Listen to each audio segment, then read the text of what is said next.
গত পর্বে আমরা দেখেছিলাম ইয়েশুয়ে অনেক বেশি ড্রিঙ্ক করার কারণে বেয়ারো ওকে বাড়ি পৌঁছে দিতে আসে, আর ইয়েশুয়ে বেয়ারোর সাথে দুষ্টুমি করতে থাকে।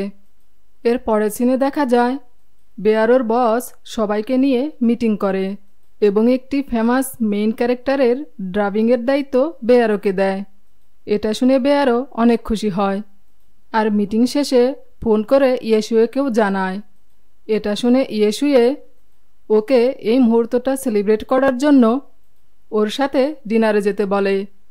এরপর দুজনে একসাথে ডিনারে চলে আসে, আর বেয়ারও ইয়েশুয়েকে বলে, আমি কখনো ভাবতেও পারিনি যে এত তাড়াতাড়ি আমি মেন ক্যারেক্টারের ডাবিং করার সুযোগ পেয়ে যাব।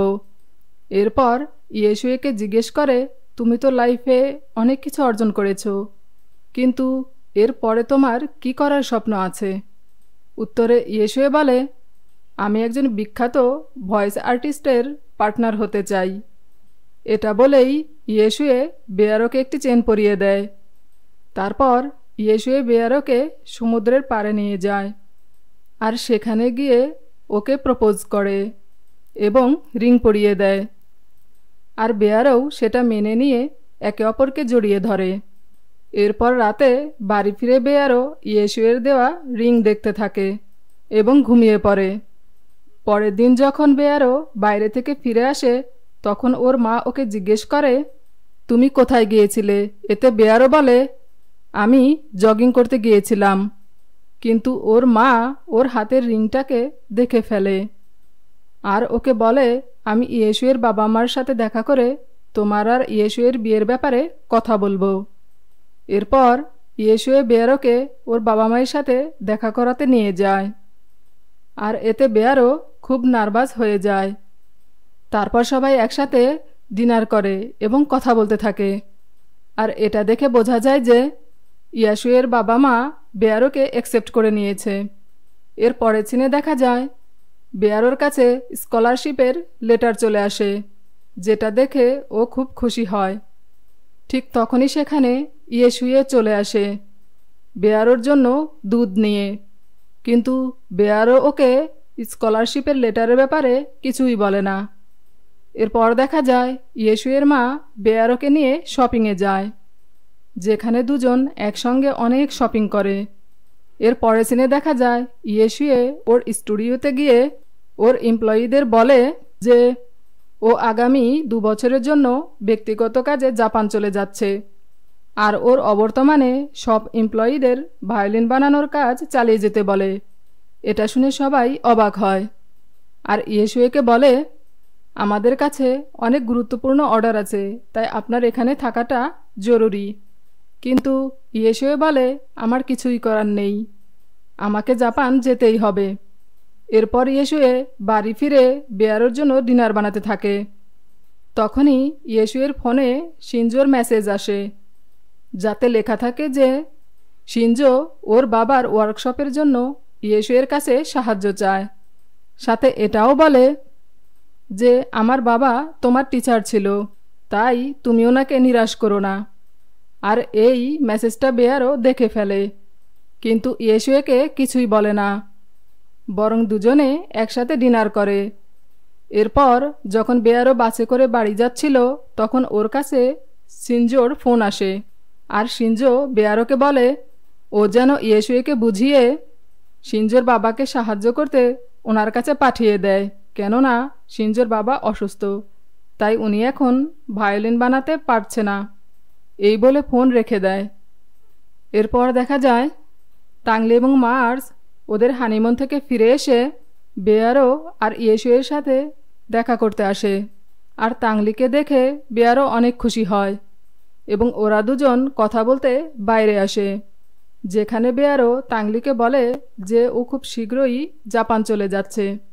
এটা বলেই বেয়ারো তাংলিকে রিং দেখায়, আর ইয়েশুয়ে এবং ওর সম্পর্কের কথাও বলে দেয়, যেটা শুনে তাংলি খুব খুশি হয়। এরপর রাতে বেয়ারো আর ইয়েশুয়ে বিচে গিয়ে একসাথে সময় কাটায়, আর ওদের পুরনো স্মৃতি মনে করতে থাকে। তারপর ইয়েশুয়ে বেয়ারোর কপালে কিস করে দেয়, আর বেয়ারো ইয়েশুয়েকে বলে, আমি চাই না তুমি আমার সাথে জাপানে চলে যাওয়ার জন্য নিজের স্বপ্নকে ভুলে যাও। বরং আমি চাই তুমি ইতালি গিয়ে তোমার টিচারকে সাহায্য করো, কেননা এতে তোমার ক্যারিয়ারও অনেক ভালো হবে, অনেক সফলতাও আসবে তোমার জীবনে। এই বলে বেয়ারও ইয়েশুয়ের ওকে দেওয়া রিং ফিরিয়ে দেয় এবং ইয়েশুয়েও রিং ফিরিয়ে নেয় আর বেয়ারোকে বলে, এটা আমি আমার কাছে যত্ন করে রেখে দেব তোমার জন্য। এরপর ওরা দুজন দুজনকে কিস করে। এরপর বেয়ারোর মা ওর জিনিসপত্র ওকে গুছিয়ে দেয় আর ইয়েশুয়ে বেয়ারোকে পিক করতে আসে। তারপর এয়ারপোর্টে গিয়ে ওরা দুজন যখন টিকিট চেক করাতে যায় তখন বেয়ারো শুধু নিজের টিকিটটাই ভেরিফাই করায়, কিন্তু এটা ইয়েশুয়েকে বুঝতে দেয় না। এরপর বেয়ারো ইয়েশুয়েকে কোকোনাট মিল্ক নিয়ে আসতে বলে আর ইয়েশুয়ে সেটা আনতে গেলে বেয়ারো ওকে রেখে একাই জাপান চলে যায়, কেননা ও চায়নি যে ওর জন্য ইয়েশুয়ের ক্যারিয়ার ক্ষতিগ্রস্ত হোক। এরপর ইয়েশুয়ে যখন কোকোনাট মিল্ক নিয়ে ফিরে আসে তখনও বেয়ারোকে খুঁজে পায় না। আরও বেয়ারোর কথা মনে করে বুঝতে পারে যে বেয়ারো ওকে রেখে চলে গেছে আর ও খুব কষ্ট পায়। এরপর কয়েক মাস পরের সিন দেখানো হয়, যেখানে বেয়ারো টোকিওতে একটি রেস্টুরেন্টে পার্ট টাইম জব করছিল। তখন ওকে ওর সহকর্মী ওর বয়ফ্রেন্ড সম্পর্কে জিজ্ঞেস করে। এতে বেয়ারো বলে, আমার কোনো বয়ফ্রেন্ড নেই। অপরদিকে শিনজো ইয়েশুকে ধন্যবাদ জানায় ওর বাবাকে সাহায্য করার জন্য। এর পরে সিনে দেখা যায় বেয়ারো কাস্টমারকে খাবার সার্ভ করতে আসে। তখন সেই কাস্টমার ওর ছবি তুলে রাখে আর রেস্টুরেন্ট বন্ধ হয়ে গেলে লোকটা আবার বেয়ারোর কাছে ফিরে এসে ওকে তার সাথে ডেটে যেতে বলে। এতে বেয়ারো বলে, আমার বয়ফ্রেন্ড আছে। তখন লোকটা বলে, তোমার বয়ফ্রেন্ড এখন কোথায়? তোমরা একসাথে থাকো না কেন? এতে বেয়ারো বলে, আমার বয়ফ্রেন্ড আমার জন্য নিজের স্বপ্নটাকে ছেড়ে দিতে চেয়েছিল, কিন্তু আমি চাইনি ও ওর স্বপ্নটাকে আমার জন্য ছেড়ে দিক, তাই আমরা আলাদা আলাদা থেকে নিজেদের স্বপ্নটাকে পূরণ করছি। ঠিক তখনই পেছন থেকে ইয়েশুয়ে বলে ওঠে, আমার স্বপ্ন তো তুমি।